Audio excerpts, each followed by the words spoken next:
Mon ami, c'est Lucia Léon Félix, coach en stratégie financière et business. Je te souhaite la bienvenue sur cette chaîne. Ici, je parle entrepreneuriat, développement personnel, business. Donc, si l'une de ces thématiques t'intéresse, je t'invite chaleureusement à t'abonner à cette chaîne.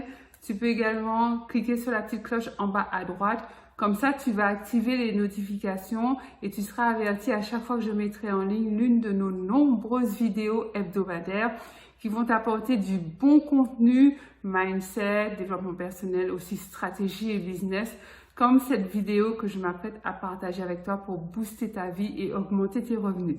Deuxième chose que tu peux faire, c'est aller en barre de description, tu verras un lien. Clique dessus, il s'agit d'un tout petit questionnaire très rapide à remplir.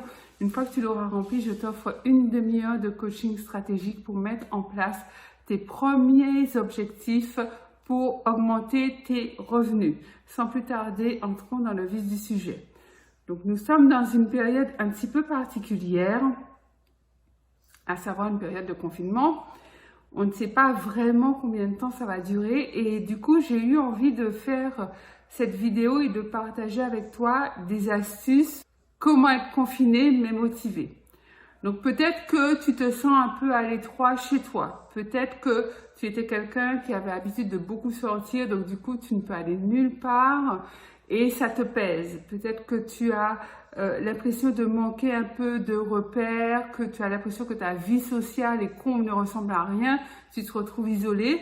Peut-être que tu es loin de ta famille, donc cette vidéo est pour toi et j'espère que les astuces que je vais partager avec toi vont vraiment t'aider à rester motivé dans cette période un petit peu de crise. Trouver des activités pour toi et ta famille, ce serait par exemple aller sur Internet et rechercher de nouvelles recettes, des recettes que tu n'as jamais expérimentées, que tu n'as jamais cuisinées.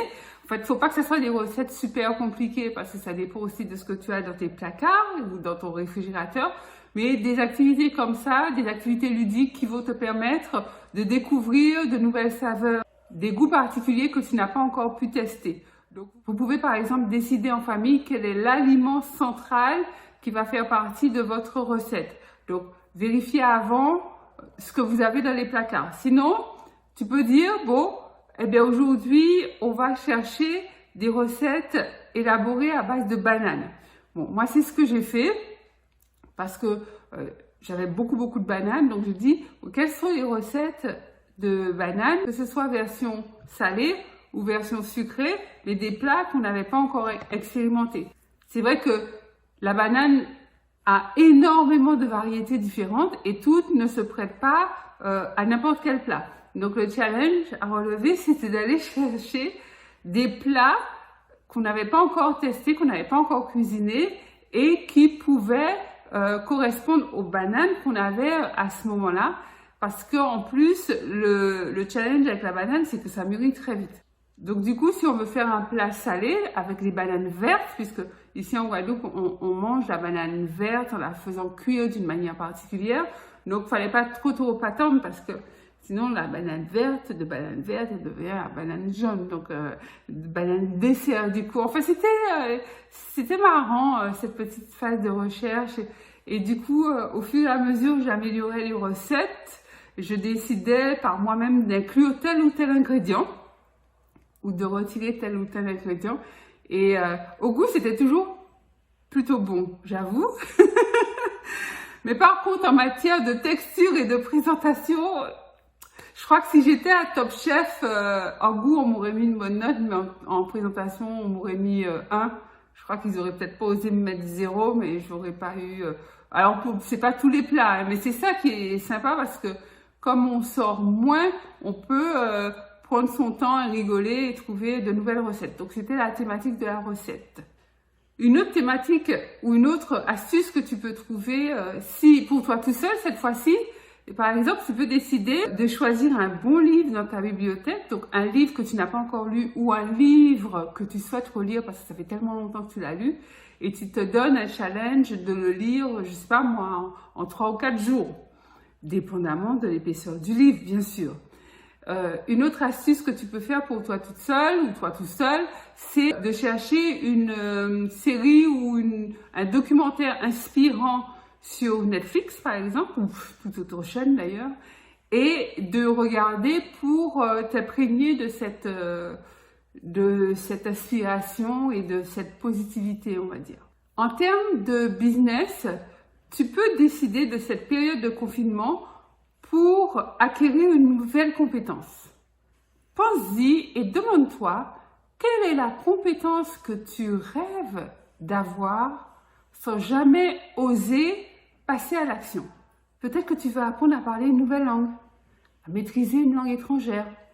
Peut-être que tu veux apprendre à faire du montage vidéo, ou du design, ou du graphisme. Il y a des formations en ligne pour ça. Peut-être que tu veux apprendre à faire de belles photos. Alors tu as un appareil photo chez toi, flambant neuf, mais tu t'es jamais penché sur les techniques qu'utilisent les photographes pour pouvoir faire de belles photos. Peut-être aussi que tu veux écrire ton livre. Tu as peut-être l'idée depuis longtemps, des mois, peut-être même des années, d'écrire un livre, mais c'est le moment. Vas-y, lance-toi. Il y a pas mal de formations, de tutos gratuits. Tu trouveras du bon contenu sur YouTube. Il y a également des formations payantes, donc tu peux décider de t'offrir une formation qui a de la valeur, du bon contenu, qui t'apprendra une nouvelle compétence. Donc profitez de cette période de confinement pour pouvoir acquérir une nouvelle compétence. Et puis, dis-toi également, pour garder ta motivation dans ce confinement, c'est que toute chose est bonne au moment où elle se passe. Et que si actuellement, nous sommes pratiquement tous les pays sont en période de confinement, c'est parce qu'il y a une raison à cela, et la raison, elle est forcément bonne, à la fois pour l'humanité, parce que nous sommes beaucoup de pays, et elle est surtout bonne pour toi, en fait. Et avoir cet état d'esprit de te dire que de cette situation, il peut naître quelque chose de différent pour toi, de quelque chose de nouveau, quelque chose de supplémentaire, de complémentaire dans ta vie, va t'aider à garder ton niveau de motivation. Donc, c'est ce que je voulais partager avec toi, comment être confiné mais motivé. Donc, dis-moi si tu as mis en place tes propres astuces de ton côté pour pouvoir passer tranquillement cette période qui visiblement sera longue. N'hésite pas à partager ça en commentaire. Pense à liker la vidéo, gros pouce bleu. Également à partager massivement cette vidéo dans ta communauté, tes groupes WhatsApp, tes groupes Facebook, pour que l'échange puisse se faire et que l'information puisse arriver à tout le monde. C'est Lucilla Léon-Félix, business coach, coach en stratégie financière. Je te dis à très vite pour une nouvelle vidéo. Bye bye.